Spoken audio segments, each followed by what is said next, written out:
Last class हम लोग probability distribution बनाना सीखा था। What is the domain of a random variable? इसे हमको क्यों लगता है जैसे हम वीर को पूछा था। What is the random variable?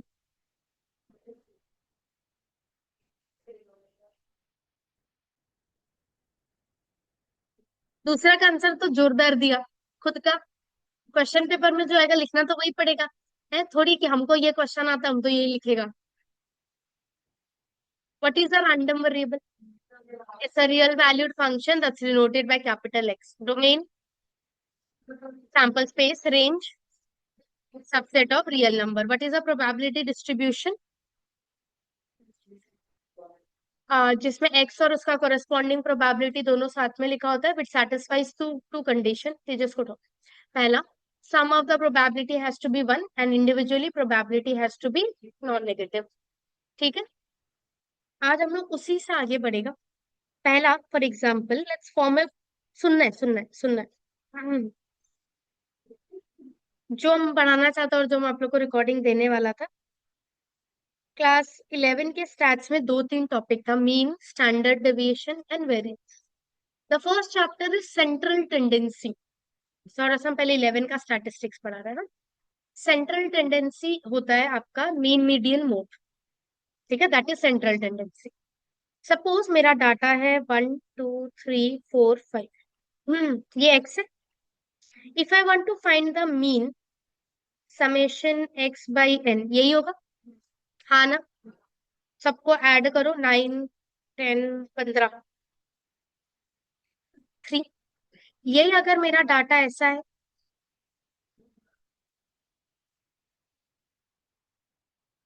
Some of the terms 10 term है। 2 को 5 बार ऐड करना है, 10 आएगा। 2 × 5, 3 × 3 9, 2 2 ज़ा 4। तो मीन क्या, फॉर्मूला क्या था? Summation f x by summation F. क्या है समेशन एफ एक्स? 27। तो मीन हो गया 2.7। कोई दिक्कत? सो मीन का ये दो फॉर्मूला था। अगर विदाउट फ्रीक्वेंसी है तो sum of the observation by n, और अगर विथ फ्रीक्वेंसी है तो summation f x by summation f. हाँ ना? रुको आ रहा। अब इसमें आप एक चीज देखो, अगर यहाँ पे इस एग्जांपल के लिए समझा रही हूँ, इजी होगा। आपका एक्स में हर एक टर्म में मैंने +4 किया।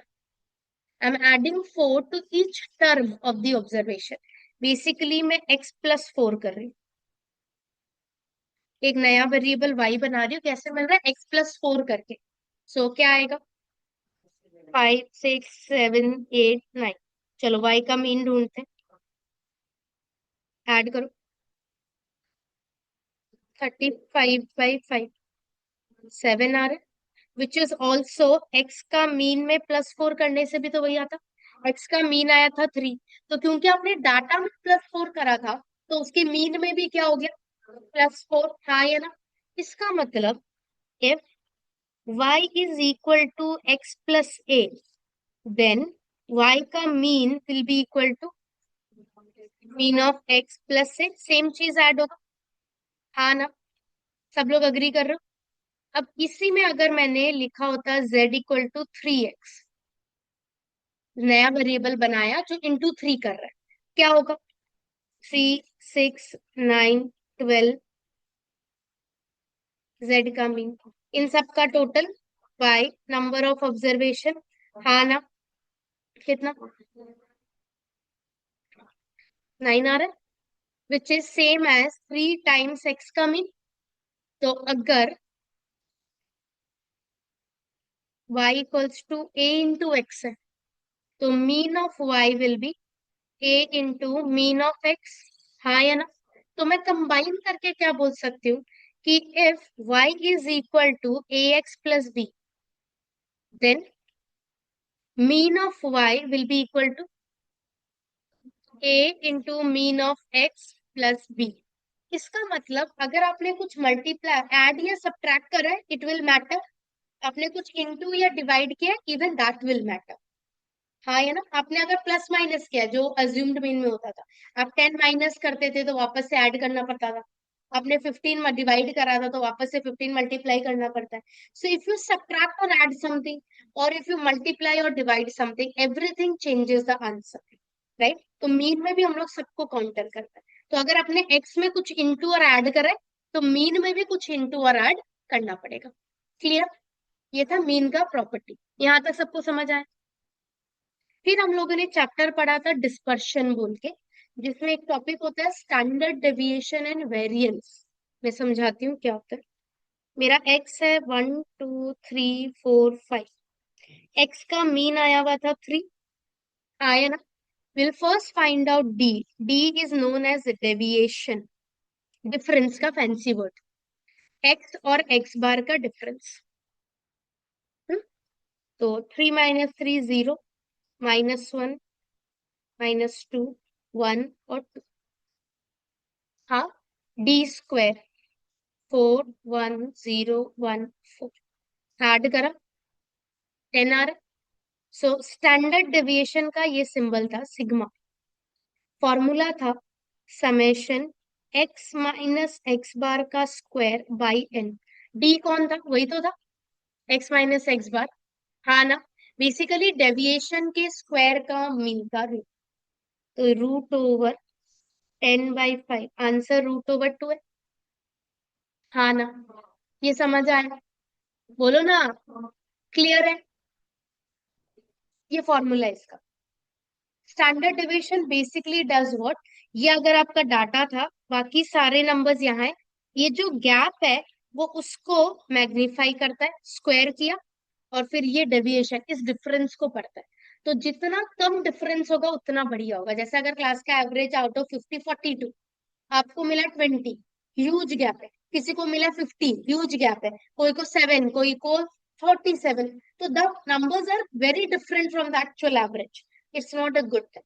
वो सेक्शन खराब परफॉर्म किया है. पर अगर वही एक दूसरा सेक्शन होता जिसका एवरेज 42 है, किसी को 38 मिला है, किसी को 44 मिला है, ना बहुत कम ना बहुत ज्यादा, दैट्स अ गुड थिंग. तो जितना डेविएशन डिफरेंस कम होगा उतना अच्छा होता है. तो वही गैप को ये पड़ता है स्टैंडर्ड डेविएशन. हाँ. फिर एक टर्म होता है वेरिएंस. इसका स्क्वायर होता है खाली. Answer will be 2. हम पढ़ाता है स्टैट्स और हम पढ़ाया है,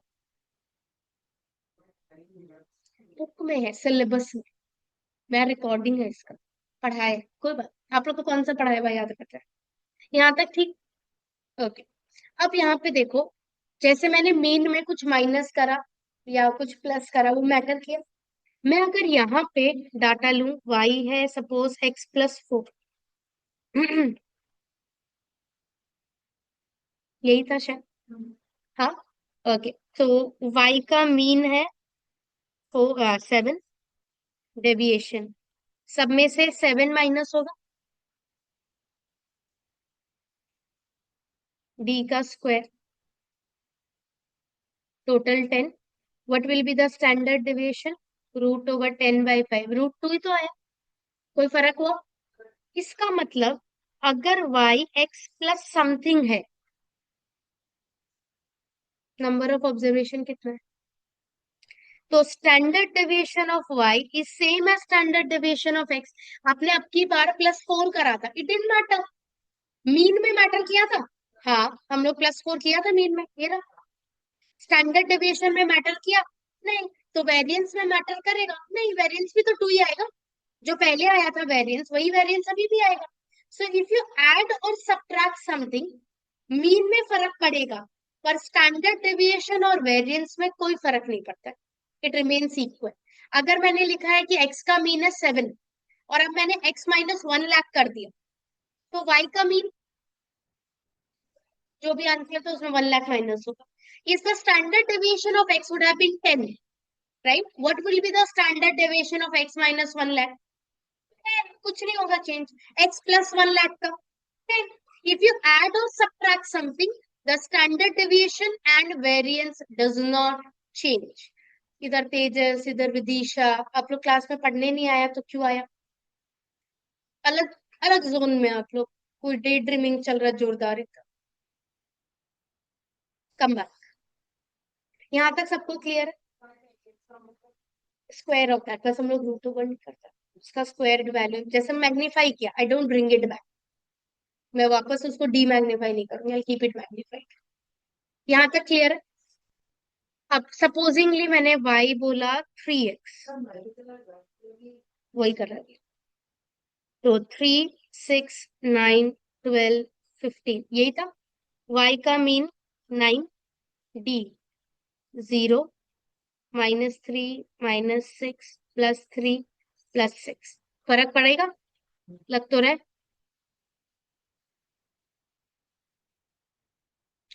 90, है ना? तो स्टैंडर्ड डेविएशन ऑफ y √90/5, हाँ ना? मैं इसको 9 × 10/5 लिखूं तो कोई दिक्कत? 9 रूट के बाहर आएगा तो 3, 3√2, तो 3 स्टैंडर्ड डेविएशन ऑफ x। तो आपने डाटा में इंटू 3 किया था, स्टैंडर्ड डेविएशन में भी इंटू हो गया। अगर आप डाटा में बाई 4 करते, स्टैंडर्ड डेविएशन में भी बाई 4 होता।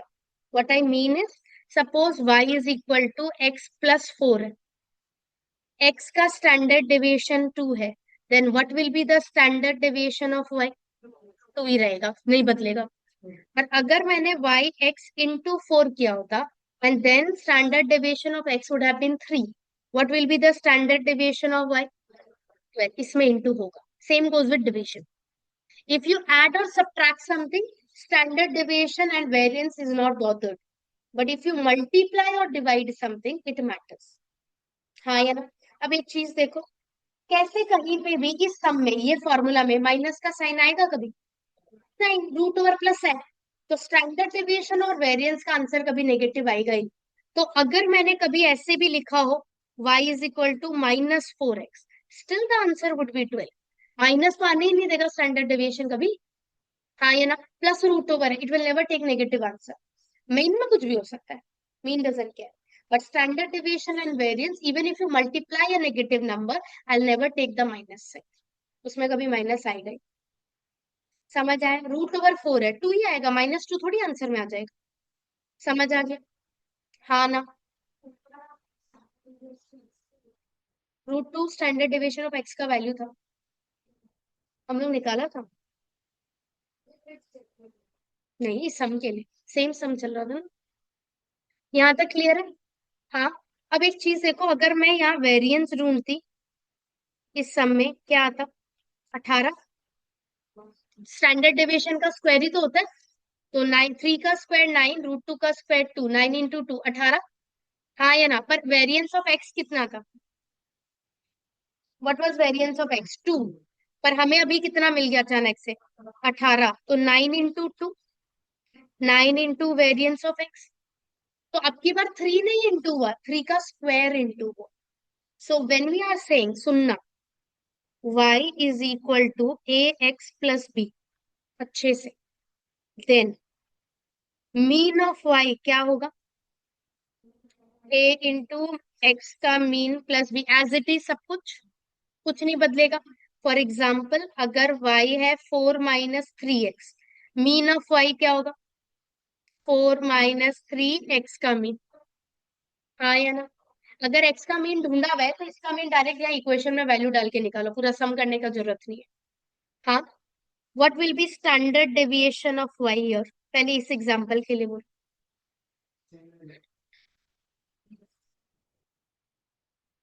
जो आपने 4 माइनस करा है वो तो होगा ही नहीं, it doesn't have an effect. खाली क्या चीज का इफेक्ट होता है? जो भी आप मल्टीप्लाई या डिवाइड करते हो, क्या मल्टीप्लाई किया हुआ है? 3, तो it will be 3 into standard deviation of x। Minus भी नहीं आएगा क्योंकि नेगेटिव का भी आंसर आएगा ही। So when we are talking about mean, सब कुछ एज इट इज रहता है, but we are talking about standard deviation, जो भी प्लस या माइनस हुआ हुआ है उसको इग्नोर कर दो, वो गायब हो जाता है। खाली जो इंटू या डिवाइड हुआ हुआ है वही रहेगा। And when it will come to variance, ये 3 भी स्क्वायर हो जाएगा।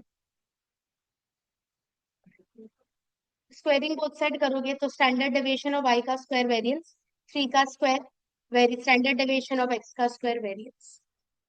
हाँ, so here what will B standard deviation of y? यहाँ पे a into standard deviation of x। अगर a नेगेटिव है तो माइनस का साइन मत लिखना। What will B variance of y? This is what I need. यदि नहीं समझ आया रट लो। ठीक है, ये वाला क्वेश्चन है खाली जो स्क्वायर बनाया है।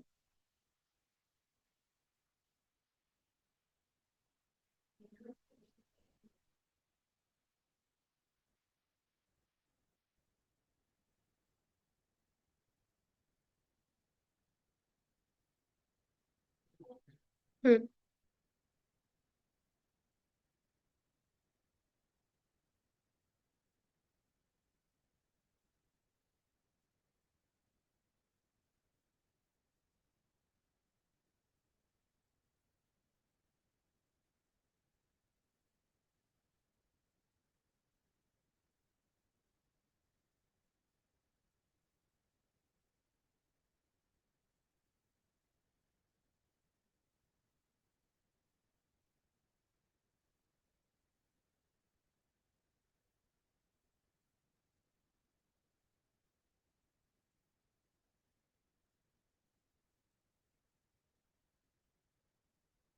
हो गया सबका।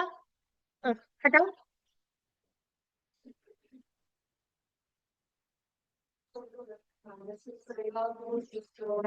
खाली वेट डेविएशन, मीन में सब कुछ चेंज होगा।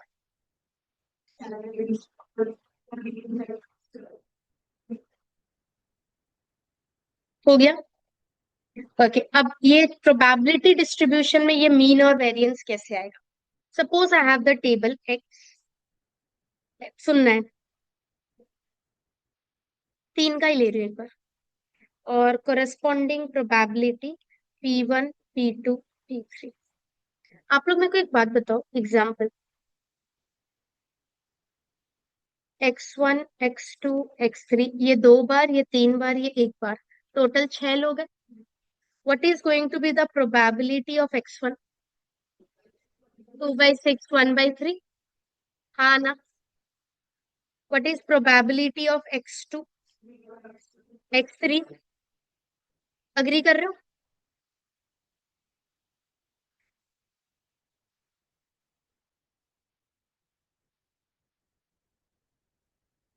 फ्रीक्वेंसी f1 f2 f3, तो इसका total capital N, number of people. हाँ ना। Okay, what is probability of x1? हाँ, what is probability of x1? वापस f1/n। हाँ है ना, वो इतनी बार है divided by total people. Probability of x2, probability of x3। इसमें किसी को कोई दिक्कत ना? मीन ऑफ x, क्या था फॉर्मूला? समेशन f(x)/समेशन f, यही था।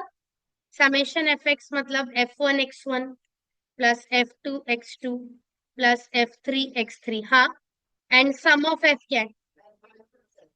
n। हम लोग उसको लिखा ही था। चलेगा? इंडिविजुअली बांट रहे हो, चलेगा क्या ये लाइन? यहां तक किसी को दिक्कत? जब 2 × 3/4 है, मैं अगर उसको 2/4 × 3 लिखूं तो कोई गलत बात है क्या? सेम है। पक्का? f1/N × x1, f2/N × x2, f3/N × x3। चलेगा? What is f1/n? Probability of x1 P1। चलेगा? ये P2 है और ये है P3, तो ये क्या हो जाएगा? P1 x1 plus P2 x2 plus P3 x3। Agree? तो वही मीन का फॉर्मूला जो f(x)/f था, अब क्या बन गया? Sum of px, probability into x. इसमें डिवाइड करने का जरूरत नहीं पड़ेगा। हाँ ना। Agreed? So if I have a probability distribution,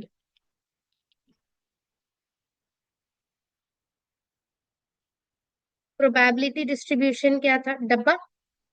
हाँ, एक्स और p of x, x1 x2 x3 up to xn, with corresponding probabilities P1, P2, P3 up to Pn. Then सुनना, expected, आपने पहले 4 टेस्ट में किसी में 40 आया, किसी में 32 आया, किसी में 28 आया, किसी में 50 आया, the average comes out to be 38. तो what you expect in your next exam? Something around 38. Average का मतलब वही होता है. हाँ ये ना, this is your expectation from the next exam. हाँ ना. जैसे अगर पिछला 4 साल का सेल है 1.2 क्विंटल कोई एक सामान का, तो मेरा अगला साल का प्रोजेक्टेड सेल क्या होगा? मेरे को कितना मैन्युफैक्चर करना है? 1.2 क्विंटल तो करना ही है, वो मेरा प्रोजेक्टेड सेल है, एवरेज सेल है. वही चीज यहाँ पे मैं बोल रही हूँ. एक्सपेक्टेड वैल्यू ऑफ एक्स और एक्सपेक्टेशन ऑफ एक्स, मैं क्या वैल्यू एक्स का एक्सपेक्ट कर सकती हूँ जो इसका मीन होगा, जो इसका एवरेज होगा. हाँ या ना. मीन को म्यू से भी डिनोट करते हैं, या एक्सपेक्टेशन है इसलिए ई ऑफ एक्स भी लिख सकते हो. ये सब एक ही चीज का नाम है. They can ask you to find expected value of x, they can ask you to find expectation of x, they can ask you to find mean, और they may ask you find mu, they can ask you to find E of x. ये सब एक ही चीज है. Formula है sum of x into p x. हर number को उसका प्रोबेबिलिटी से इंटू करके ऐड कर दो, जो हम लोग ने अभी निकाला. x1 इंटू P1, फिर x2 into P2, x3 into P3 and add all of that. That will give you the average value. ये भी लिखा होता है कभी XI PI. XI PI मतलब x1 P1, फिर x2 P2, x3 P3, same. हर number को उसका अपना ही प्रोबेबिलिटी से इंटू कर. ठीक. सो ये फॉर्मूला हो गया आपका expected value of x which is also mean. कोई दिक्कत यहां तक? ये ठीक है. फॉर एग्जाम्पल सपोज 3 कॉइन का बात करते हैं and X represents the number of heads. डब्बा बता सकते हो क्या होगा? What are the possible values of X? 0, 1, 2, 3. हाँ ना. 0 का प्रोबेबिलिटी, 1 का, 2, 3. क्लियर है? All of them are non zero, are non negative and sum is 1, तो राइट भी है. ओके. आपको बोला मीन ढूंढो, या ऐसे भी बोल सकता है find the expectation expected number of heads. Expectation किसका किया जाएगा? एक्स का. आपको बोला नंबर ऑफ हेड्स का, तो एक्स नंबर ऑफ हेड्स हो गया. जैसे बोला होता probability distribution of number of tail, तो let the random variable be number of tail. वैसे यहाँ पे जिसका एक्सपेक्टेशन मांगा है वो एक्स होगा. हाँ. तो मीन या expected value of x, formula, formula summation x into p x. Basically 0 को अपना प्रोबेबिलिटी, 1 अपना प्रोबेबिलिटी, 2 को उसका प्रोबेबिलिटी और 3 को उसका प्रोबेबिलिटी से मल्टीप्लाई किया एंड ऐड कर. इसीलिए हम लोग इसमें डिनोमिनेटर सेम रखें. अगर सिंपलेस्ट फॉर्म नहीं हो भी रहा हो तो नहीं करेंगे, ताकि हम लोग का इजियर हो जाए कैलकुलेशन. तो अगर आपका सम है ही डब्बा बनाने तक, only the probability distribution, don't do anything. तब पूरा सिंपलेस्ट फॉर्म वगैरह सब कुछ करना. पर अगर उसके बाद मीन मांगा है, then keep the denominator same, don't cancel. हाँ. इसका आंसर एलसीएम है 0, 3, 6, 3. 12/8, 3/2. कोई दिक्कत किसी को? यही मैं अब यहाँ पे बोल सकती थी ई ऑफ एक्स स्क्वायर. तो जब x का मांगा तो x को प्रोबेबिलिटी से इंटू करा. तो जब x स्क्वायर मांगूंगी, x square will get multiplied by probability square नहीं होगा. ठीक है. प्रोबेबिलिटी स्क्वायर होने से तो टोटल थोड़ा खराब हो जाएगा हम लोगों का. प्रोबेबिलिटी अपना ही रहेगा, खाली एक्स स्क्वायर होगा.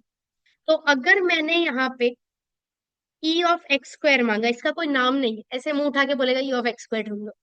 It doesn't have a name. जैसे ई ऑफ एक्स का नाम है मीन, इसका कोई नाम नहीं है. क्या होगा? X square into probability. So 0 square into 1/8, 1 square into 3/8, 2 square into 3/8, 3 square into 1/8. हाँ, एलसीएम हुआ 8, 3, 12, 9, 24/8 दैट इज 3। हाँ, अब जो हम लोगों ने रूल पढ़ा था, what will be expected value of a x plus b. Expectation मतलब मीन ही तो होता है, तो mean of a x plus b क्या होगा? A into mean of x plus B.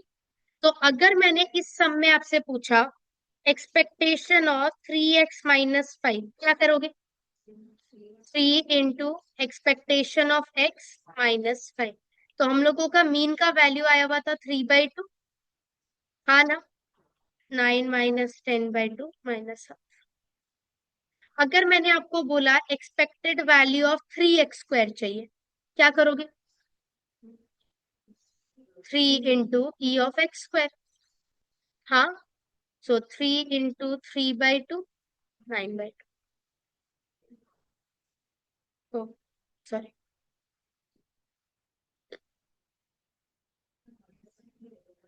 हमको नहीं चाहिए था, हम मांगा ही नहीं।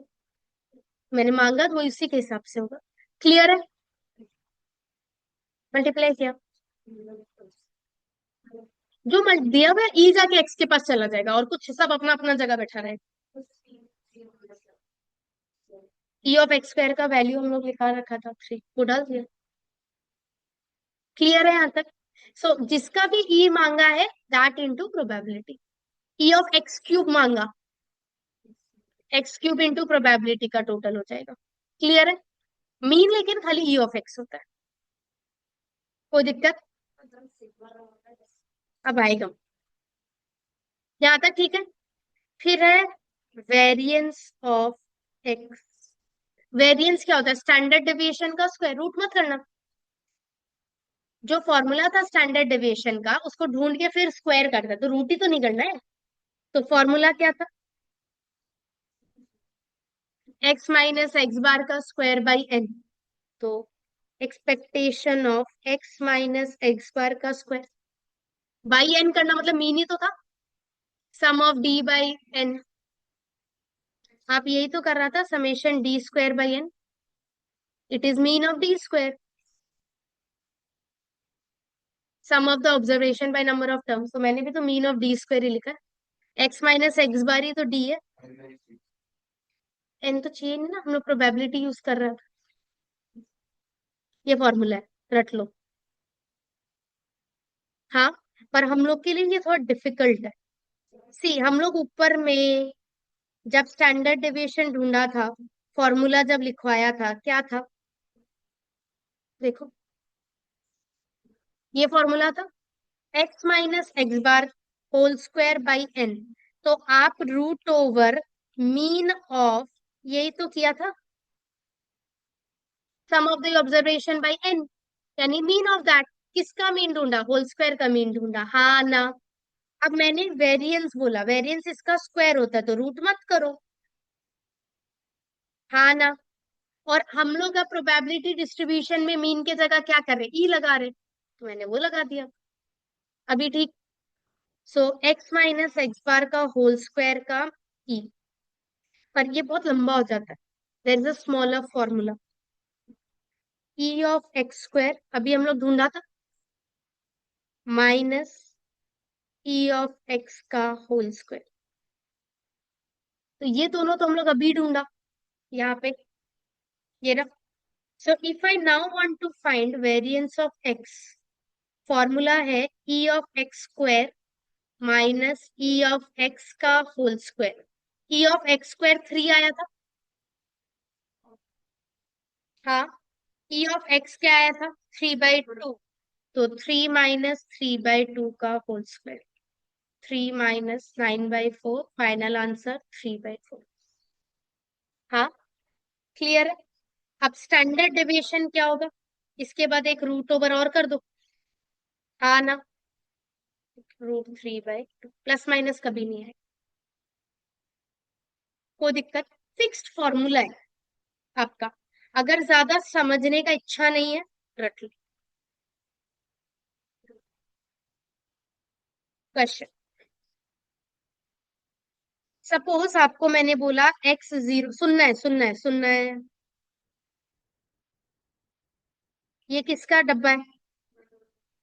2 कॉइन का। ठीक है। हाँ। ओके सब लोग, what is E of X? How do we find it?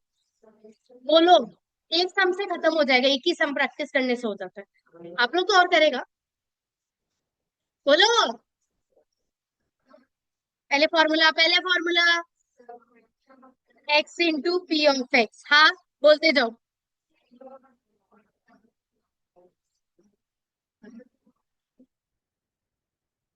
आया आंसर?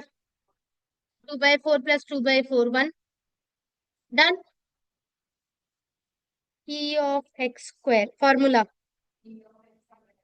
फॉर्मूला ई का मतलब ही होता है x into p x. X square का बोला है तो x square into p x, x cube का बोला है तो x cube into p x. हाँ, बोलो फॉर्मूला। ये ठीक है, बोलते जाओ। 0² × 1/4। 1² × 2/4। कोई दिक्कत किसी को? आंसर 4 + 6, 6/4, 3/2। आया? हाँ। अगर एक्स क्यूब मांगा, ठीक है, एक्स क्यूब इंटू प्रोबेबिलिटी हो जाएगा। अब मेरे को चाहिए variance of x. Formula E of x square, जो नीचे ढूंढा, माइनस ई ऑफ एक्स का होल स्क्वायर। क्या लिखूं मैं? 3/2 -1 का स्क्वायर। Answer half. ठीक। हाँ। ई एक्स स्क्वायर का ई माइनस एक्स का होल स्क्वायर। जो एक्स स्क्वायर का वैल्यू ढूंढा था, माइनस ऊपर वाले का होल स्क्वायर। और यही अगर स्टैंडर्ड डेविएशन ढूंढना है, इसका रूट ओवर। खत्म हो गया सब। It's a 5 mark. ये सब में यही करना एग्जैक्ट, खाली डब्बा बदलेगा। यही जो मोला find E X, find E X square, find B X. डब्बा तो आपको आता है। इसमें जैसे अगर वेरिएंस मांगा तो हमको तो इससे भी ढूंढना है। हम बिना उन दोनों के ढूंढे वेरिएंस ढूंढेगा कैसे? हाँ ना। तो पहले ई ऑफ एक्स ढूंढना है। Formula x into p of x. E of x square, x square into p of x. Variance E of x square minus E of x का होल स्क्वायर। Standard deviation. कोई दिक्कत किसी को? पक्का? Exercise 9.2। First question, a boy throws a coin. एक ही coin फेंक रहा है, अगर एक कॉइन फेंक रहा है तो क्या होगा sample space? Head and tail. अब आपको क्या बोला है? He is to receive ₹2 for getting a tail and ₹10 for getting a head. जैसे ही पैसा का बात आएगा, सुन रहे आप लोग, whenever it is the question about cost, ये आने से आप इतना रुपया जीतेगा, ये आने से आप इतना रुपया हारेगा, एक्स पैसा ही होगा। पैसा ट्रम्प्स एवरीथिंग एल्स। ठीक है। सो एक्स रिप्रेजेंट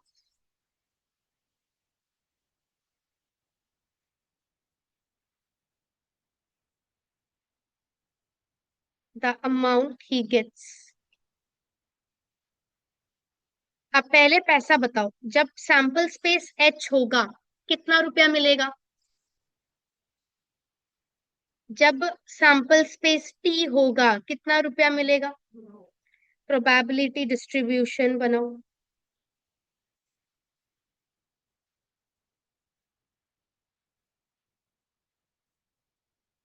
एक्स एक बार 10 और एक बार 2। एक्स का वैल्यू 10 कब आ रहा है? जब हेड होगा, हेड का प्रोबेबिलिटी। एक्स का वैल्यू 2 कब आएगा? जब टेल होगा, टेल का प्रोबेबिलिटी। ये मेरा बॉक्स बन गया।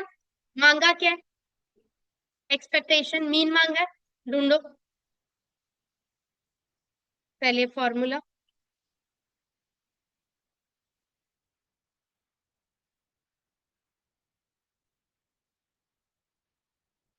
आंसर,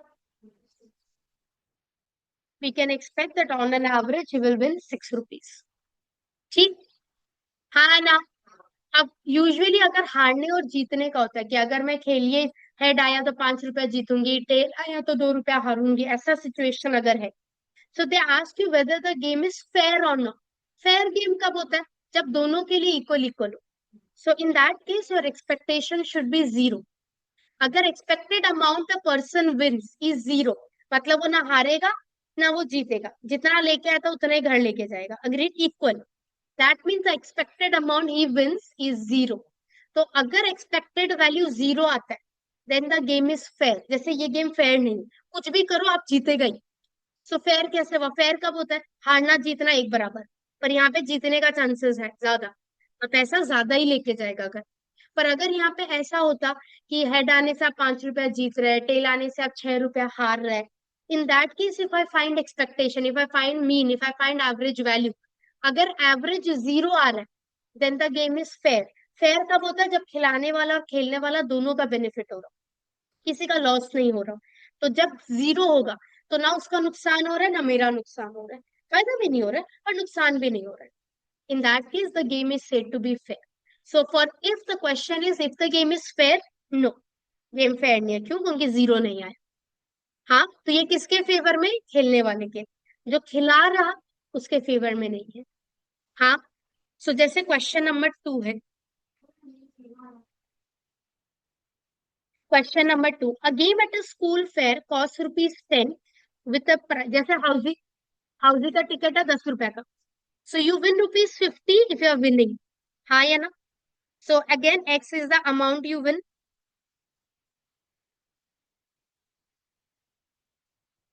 तो कितना कितना रुपया होगा? बोलो। टिकट 10 रुपए का, सुन समझो कॉमन सेंस। मैंने हाउसी का 10 रुपए का टिकट खरीदा। If I am winning I get how much rupees? मेरा प्रॉफिट कितने का है? 40। 10 रुपया तो टिकट का वापस आया है। हाँ या ना? तो मैं कितना रुपया जीतूंगी? 40। इन that case what is my probability? Question बोला है। हाँ ना? मैं हारूंगी कितना? If I lose I am not getting anything. मेरे पॉकेट से कितना का नुकसान हुआ? तो -10। उनके पॉकेट से गया है। प्रोबेबिलिटी, अगर जीतने का 1/10 है, टोटल प्रोबेबिलिटी तो 1 ही होता है।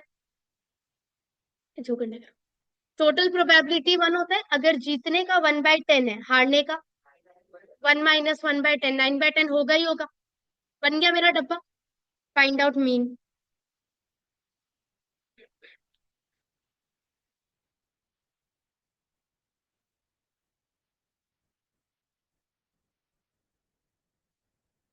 आंसर,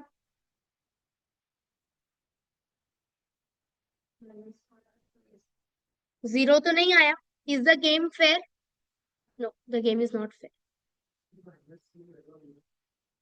नहीं, क्यों नहीं माइनस करेगा?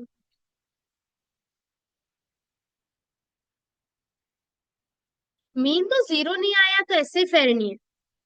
पर आप 10 कैसे लाया? ये गेम तो मेरे फेवर में है ही नहीं, मुझे खेलना ही नहीं चाहिए इसको। तो आप तो जब ऐड करोगे तो प्लस से हो जाएगा, वो तो वैल्यू बढ़ा देगा। पर वो तो गलत है ना, मेरा तो लॉस हो रहा है, जिसका चांसेस बहुत ज्यादा है। I should never play this game. Unfair मतलब अनफेयर मेरे फेवर में तो ओके। इन जनरल तो वही है ना, अगर यहाँ जैसे पिछला समय में पक्का खेलती, पैसा घर कुछ तो मैं ले जाऊंगी। मैं ये बिल्कुल नहीं खेलूंगी। फेयर अनफेयर तो छोड़ो, ये तो मैं खाती नहीं लगाऊंगी, मुझे दिख रहा है कि ज्यादा चांसेस हारने का है। हाँ यार, अब खिलाने वाला कुछ आएगा, लोग ये जीते ये खेले। क्लियर? हाँ ना? कंटिन्यू।